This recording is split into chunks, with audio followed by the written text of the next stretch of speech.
Welcome back, nerds. Fino here with a guide for Knocknarea. She's a 4-star foreigner who serves as the welfare servant for Servant Summer Festival 2.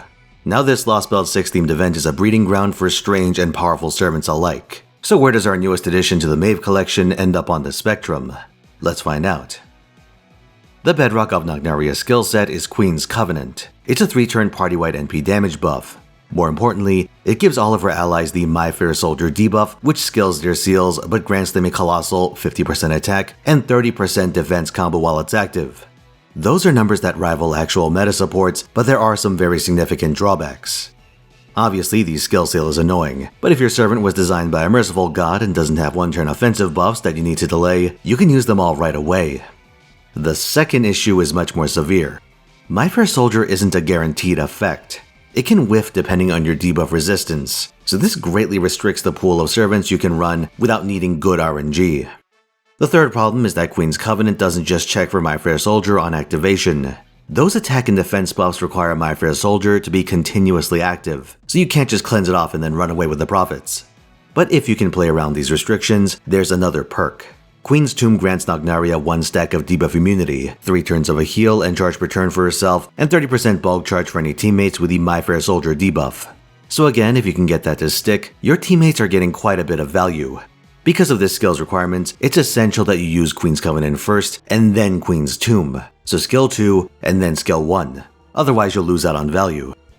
Knocknarea's third skill, VVV, Violence Violent Voltage, is the odd one out. It's a personal 3-turn arts buff, a 1-turn stun capping at 60% accuracy, and an AoE defense down package with the downside that it seals the arts cards of your teammates, with 2 exceptions: herself and any Artoria casters. That means Classic Astoria and the new Zergtoria. Problem number 1 is that outside of Zergtoria, this effectively locks you out of multi-core arts teams. Remember that the pool of practical targets for My Fair Soldier is already a restriction you have to play around. Removing the arts attackers only compounds your problems. And unless you bring someone with a team-wide skill-based cleanse or single-stack debuff immunity, you can't cheat this out without sabotaging yourself elsewhere. If you, say, decide to cleanse it off with Castoria's Round of Avalon, that cleanses off My Fair Soldier as well. And get this, Zergtoria has magic resistance B, so you should think twice about running her with Knocknarea anyway.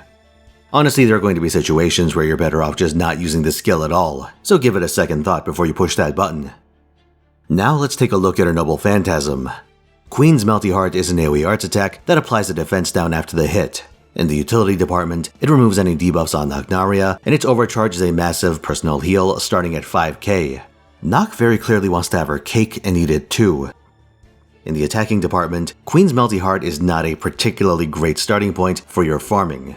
Foreigners don't do bonus damage against any consistent classes besides Berserkers, who take double from everyone. Because of this, you're leaning on her neutral damage, which is actually lower than EO's. Remember that Knocknarea doesn't benefit from My Fair Soldier, so she's working with fewer steroids than you might expect at first glance. With that caveat in mind, she can loop with a 3rd charger and help from her NP regeneration effects, both the one on Queen's Tomb and another 4% from her passive Southern Star, which also gives a few stars. Shocker.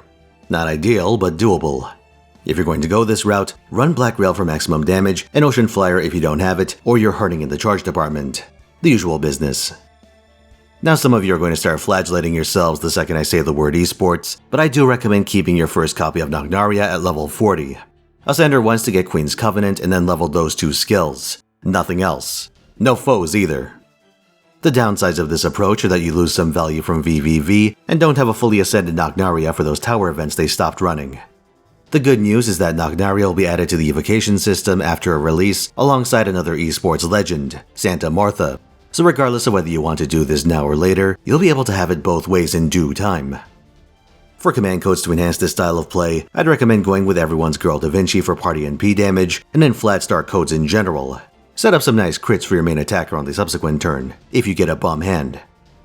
The biggest challenge with Knocknarea is managing her party debuffs, but there are some tricks you can use to put your thumb on the scale. Debuff Success Craft Essences are a monetarily cheap but cumbersome option to increase the odds of My Fair Soldier landing. If you have it, the old Shinji CE record holder provides a chunk. The newer one also has that stat, and so does Love's Curse.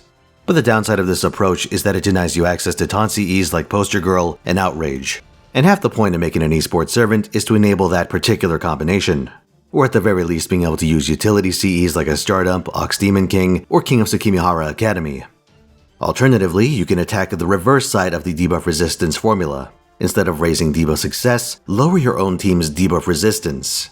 The easiest way to do that is to run an Avenger.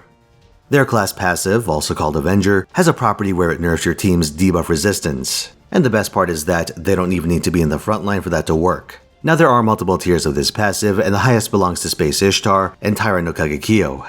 If you happen to be bonding them up in the backline, you can get some value that way. It might be tempting to just run Space Ishtar in the front line with Knocknarea, but be aware that she has debuff resistance to counterbalance her own Avenger passive.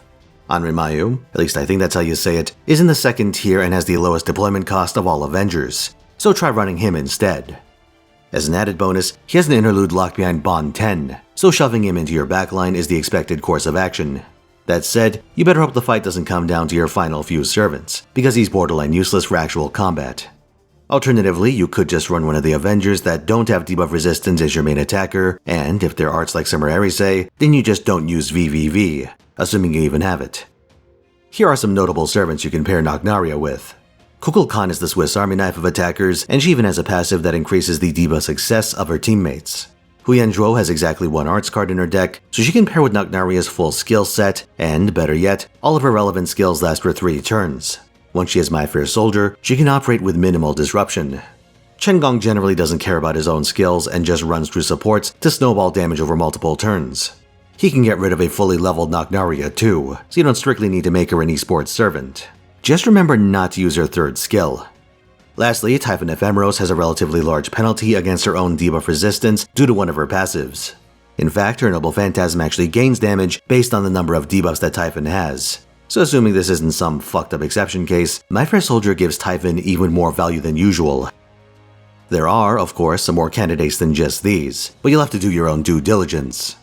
Sometimes an option is going to fall through because they want to keep a skill in reserve for a big burst turn, like Lilith. Other times, debuff immunity gets in the way because it's tied to a bunch of effects you absolutely must have. Draco is in this position, though with her she only has a single stack. So if you have a higher level Knocknarea, you can pop it with VVV and then go into your My Fair Soldier combo. There is one last trick you could do with Knocknarea. The ridiculous healing on Queen's Melty Heart can be exploited to slowly grind out long but low intensity fights. That's because big numbers like that have degenerate interactions with heal amplifiers like the Good Wife Wise Fox command code or the Maiden Halloween craft essence. You can heal most or even all of your health in a single NP. Couple of catches. First, you need to cycle your Noble Phantasm regularly, and the Berserker enemies that you'd ideally be fighting with her give the worst refund on hit out of any class. So there's a good chance you're just stuck spamming pure arch chains all day and night, which gives you less wiggle room to incorporate those nice mighty chains we've grown accustomed to. Secondly, you need to do this while not dying. Anyone who's tried to take a random foreigner into the Archana Altar fight probably knows that class advantage can only do so much, and if you get Buster crit 3 times in a row, you're probably dead either way. I suppose the good news is that if you're a devoted Celt lover and plan to go above level 100, you have a way to leverage all that extra health. Regardless, this is a very temperamental strategy, and it wouldn't be my first option in any situation. Temperamental really is the key word when it comes to Knocknarea. She can do some crazy, funny, and stupid shit if you can make the stars align. But her kit goes off in so many directions, and it has so many restrictions that you either need to double and triple check your team composition, or roll the dice and get ready to reset FGO. And you need to worry about skill sequencing, so that's another place you can break your run. But the power is there. Undeniably so, and you don't have to worry about enemy traits, attributes, or alignments when you support with Knocknarea. All that matters is whether your debuff lands. Offensively, she's far less impressive, but can function as a role filler until your roster is fully fleshed out. So regardless of which approach you take, definitely make sure to get all of her resources during her event. Now, I have a question for you. Will you leave your Knocknarea half-leveled for tactical shenanigans, or are you going for max level, or even beyond? For my part, I got back on the esports train with Martha and Zhu Fu. I've got a taste for blood, now I can't stop. This weekend, I'll be streaming the Grand Berserker battle on Friday, doing a chill gacha game stream on Saturday, and coming back with a Forbidden FGO tier list on Sunday. Links in the description. Crazy shit is afoot, lads. You won't want to miss it.